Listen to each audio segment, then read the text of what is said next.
if it was a dude, would it have been so much under the magnifying glass, or would he have been able to just kept greasing? You already know, dude. Vietnamese is crazy. We've been saying it on this show for years. She's pretty self-made too. She didn't come from wealth. But she's a Mary Cajun. That probably means like some dude wanted to bang her and she said no, and he's like, I'm a rat on you.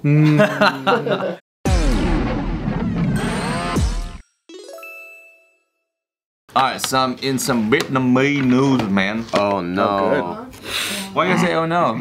I don't know, you said it like something crazy happened. Something bad. Wow. You got a good sense there because something crazy happened, Bart. There is a Vietnamese billionaire woman out there, right? Now check this out.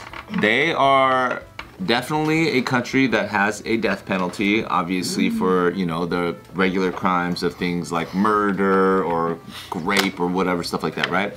But this is a really, really unique case because it's a white-collar crime. This is a crime of fraud that still was so crazy that they're sentencing her to death for it. Whoa. Heard about this one. Is it because the consequences of the fraud caused someone to die? No, no. It's just the magnitude of fraud was so crazy. This is actually considered probably one of the largest bank frauds in the world ever. Ever, yeah. Sounds kind of tight. How'd she do it? We're talking about like Crazy steps. the verdict of this requires her to return $27 billion. Whoa. Yeah, just kill her, dude. Which obviously prosecutors know that will never be recovered at that magnitude. Because I wish that happened to us. Or like the She jacked like twice that amount though. Enron motherfuckers or like the AIG motherfuckers. Like they just get away scot-free. That'd be tight if we killed our motherfuckers. Yeah, for real. Kill the motherfuckers. She's convicted of taking out $44 billion in loans from the Saigon Commercial Bank. This goes so deep that, for example, even her husband is being prosecuted and is getting a 9-year sentence in jail. Her niece, who's involved, is getting a 17-year sentence in jail. One of the like bank regional managers or something like that, who's turned a blind eye to oversee different parts of this stuff, is getting a life sentence. And then, of course, she is getting the death penalty as well. Apparently, the way that it went down is with the Saigon Commercial Bank. And somebody correct me if I'm wrong if you guys have other information on this, but like there's even a law in place over there that like no single entity or person can own more than 5% stake of a bank. So a bunch of different, organizations, whatever, can like be a part of it so that everybody's kind of on the board of ownership. But what she ended up doing was creating like a fuck ton of different shell companies and like instating different people or like hiring different people to be like representatives or proxies basically for her, to the point where by the end of this amount of shell companies, she ended up owning like over 92% of this Saigon Commercial Bank. Wow. Therefore, when you own over 90% of the bank, you're basically in charge of all the money. So from there, all of the loans for new businesses would be issued to all of these proxy companies that were basically to herself. Anytime she was about to get caught or something started going upstream towards government officials or whatever, up to millions of dollars of briberies were consistently given out, so that like it just became this giant network of fraud that was so grand that it's estimated that it accounts for, and again, everybody knows that the connotation of Vietnam right now is that it's a growing, a very fast growing super economy of a nation, right? And likened to like what China was, a generation ago. But this fraudulent activity accounted for approximately 6% of the national GDP. Wow. Wow. So it's like on some scale that, and the reason why the punishment also needs to be so like extreme severe and all that stuff is because they are a communist party, right? So especially with a nation of communism, their reputation and legitimacy is completely based off of the nation's performance in certain things. And anybody who's been to Vietnam knows that things like corruption and bribery, that's like a fucking everyday thing. Even when we were out there for a dance camp like last year and stuff like that, the second the dance camp was about to happen, all the police still came into the venue and were like, oh yeah, you can't do this. But it wasn't you can't do this. Yeah, so it wasn't really you couldn't do this. It's like, hey, you can't do this. Pay us. Yeah, and then the second, fucking cash on hand, undocumented, unnegotiated for any other moment that was never mentioned, some random amount gets paid to the police chief of that like region or whatever the fuck, then it's like, Yeah, you guys can do it. Just make sure you guys whatever the fuck walks away. Right. You know what I'm saying? Like that. It's just a normal thing there. If a police pulls you over for something, you know what I mean? It's very easy to be like, oh, I have this, and it's like, all right, whatever. So it's just normal. But when you do it at this level, where it accounts for like that much of the nation's GDP, now it's a very, very like global, like pay attention to how much you guys don't have your shit in control. You know what I mean? Like the world gets to pay attention to this. So as a communist nation, you got to make a fucking example of it, because no, that's not how you do shit. So they're sentencing her to death, which is crazy. How do they do it over there? I know it's not gonna say it in the article. That's extreme. Vietnam. They do like death. firing squad shit. I thought they'd like push her off a building or something. Yeah. Go to the top of a banking building and push her off. Mainly lethal injection. Okay. Yeah. It'd be tight if they just locked her in a bank vault Jesus. and we're like, With all the money, there you go. You can keep it. it said like 85 other people were prosecuted along with her too. Yeah, it was a whole network. Yeah, it seemed like a big ass racket. It took like, was it like 200 lawyers or something? 200 lawyers. To have that many shell companies. 2,700 people were summoned to testify. 10 state prosecutors and around 200 lawyers were involved. That's a lot of the country's resources.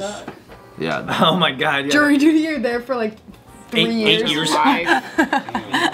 Yeah, that sucks, man. Yeah, 85 others were tried. The evidence was in 104 boxes weighing a total of 6 tons. Shit. She's denying the charges still and is trying to appeal. That's what I was gonna ask. You might as well. I mean, you might as well. You're gonna die anyways. Yeah. All defendants were found guilty. 4 received life in jail. The rest were given prison terms ranging from 20 to 3 years suspended. Yeah, it's crazy. They're making like a spectacle of this too. Like I've seen it everywhere. It falls under that paradox of like their progress as, you know, Vietnam as a country has been so big because of the corruption. It's helped oil along the actual like procedures.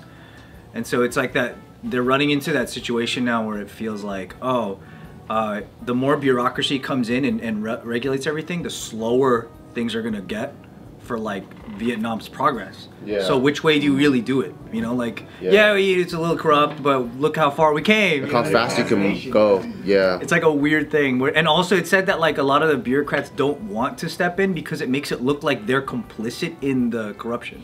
So they'd rather just be like, I didn't see anything, rather than be like, oh, I went in. And if they go in and be like, we need to see your paperwork for that, and if they get paid off, then it's like, if it still happens, it looks like they got paid off even if they didn't. Right. So it's almost like, what do you really do? Also too, man, whenever I read stories like this, I always do that same thing where it's like, how much money did you need, bitch? I know, why not just stop Just stop somewhere and fucking flee the country. But if it's like, if you Couple expose like a loophole, there is no stop. Well, it sounds like it just kept on growing and growing and growing. She couldn't do much about it. Well, because everybody that could have got her in trouble was now on her side. So it's like when you're like the bank staff and everybody is under you, and all the people that could, all the officials that could catch her are receiving millions. The more you open that circle up, the more likely one day someone tells on you. Yeah. Yeah, you don't Because just they'll take your money get and run. a return. But it almost looks like if you're doing it for the benefit of your nation, at least from the inside, what I'm imagining, it looks like you could get caught until you are the nation. Jesus. Which is I think she was just shy of it. You know what I mean? I'm vacationing in Say Chili's, and then I fucking stay there. Because I feel like that's where we got. I think the top people in our country are that. I think they started off, and then they just became the fucking the system. They became the system itself, and then at that point, it's like, what do you do? Because you take that down, you're gonna take your whole country down. It's like one of those situations where you're a pillar now, the fucking nation. It's like, who's gonna really topple that? You know? Because look at what he said. 6% of the nation's GDP. Yeah. See, maybe it was 7. That was the. You know, who knows? Who knows, man?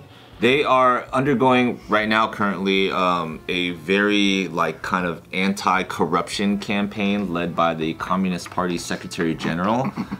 So they're doing like the what's that American Gangster movie, Denzel, right? Where Russell Crowe is it? I think it's called American Gangster. American Gangster, that's the one. Yeah. I think it's called Original Gangster. Frank. I don't remember. Frank Lucas? Frank Lucas, thank you. Frank See, Ocean. at least he was right about something. Yeah, Frank. Right, they did that whole thing where Russell Crowe's like, I'm gonna fucking have to clean out like the entire PD, you know what I mean? And it's just like, even if that means like going all the way to the top, to Texas, everything, multiple, you know, stations and stuff, and they're basically doing the same thing with this anti-corruption campaign, to the point where I think even in the last, what is it, like 3 years or something like that, they've seen 2 different presidents of Vietnam cycle in because the corruption is just so crazy. Holy shit. So like they're just undergoing like just a massive kind of, yeah, like Ryan said, I think it's a good way to put it, a paradox, because even like major companies like Apple started shifting from like China and moving over to Vietnam and stuff like that, but we have no idea like what layers of, you know, like obviously we'll understand cheaper labor force, or like the whatever, you know, all the righteous reasons that they can kind of like lower the bottom line for their operations for us to have iPhones and shit. But at the same time, like how many wheels are getting greased in order for all of that stuff to happen too, you know what I'm saying? So like we don't know how many levels there are to make a single thing happen, but like he said, now there's red tape in a lot of different places because they're going through such huge anti-corruption stuff that it could be just kind of a weird paradox for their situation. Within the last like 5 years, I've seen Made in Vietnam on way more stuff. It's just like you said, it's like coming in big. And then they got their Vietnamese car manufacturing now, starting to be more mainstream.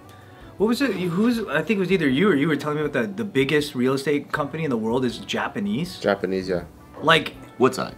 Woodside, yeah, residential. Like that's an interesting thing to think about. If like in what world could that have all been done by the book, completely legit, to get that big? Yeah, like 100%, I think that's almost impossible. Right, exactly. So at some point in Japanese infrastructure, they have to kind of let a few things just to make it faster and more efficient, and to even get to that, to win accounts from other things, like to be the number one, you know what I mean? Yeah. As a country, it's that's usually where a lot of things get I guess like unscrupulous, because it's like, oh, this is for the good of the nation. Like we've heard that here a million times. It's like, yeah, I believe it too. Yeah, it's like a lot of the countries that, like even in real estate, where you have to go through permitting. You know, if you remodel your kitchen or whatever, and you just know, like the minute you're like, fuck, I have to get the city involved, then that process like doubles or triples in time. seriously. Yeah. So even motherfuckers that are remodeling their own house, they're like, oh, if it's not like a load-bearing fucking beam, let's just remodel it ourselves, you know? And so it's like, but then over the long period of time, if you think super macro, then like, okay, out of all these homes, how many of these are gonna last the next 50 years? Are they built to code, or you have all that stuff? So it is kind of like that paradox where it's like, if you wanna move fast, you do need less rules. yeah. But then if you want something to have strong foundation, you do need more rules. So it's like, at what point is, like, what's more important? And I think the only time that we run into the problem, kind of like we are for the Vietnam thing, I think the only time that it becomes oh, hold on, let's pump the brakes and like, now we have to call this out, is when the party that's currently in power is being threatened by this move. Yeah. So like in the way that the communist government is now being looked at as like, hey, you guys are no better than fucking capitalists. Now they have to be like, oh, we'll take care of it, don't worry. Like, because then now the whole like political party is going to be ousted over this situation, right? It almost seems like that's the only thing that could, like a shift in power, a threat of like a shift in power, yeah. Which feels crazy that it has to happen at the billion-dollar level like that, like, or trillion-dollar level. And is it even like bringing like culture into it? I wonder if it was like, if it was a dude, would it have been so much under the magnifying glass, or would he have been able to just kept greasing? You know, is it? You already know, dude. Vietnamese bitches is crazy. We've been saying it on this show for years. She's pretty self-made too. She didn't come from wealth. She started off like selling cosmetics with her mom, like just like Even more reason to take the money and go. But Just a medication. That probably means like some dude wanted to bang her and she said no, and he's like, I'm a rat on you. if it's that simple, bye. Shit.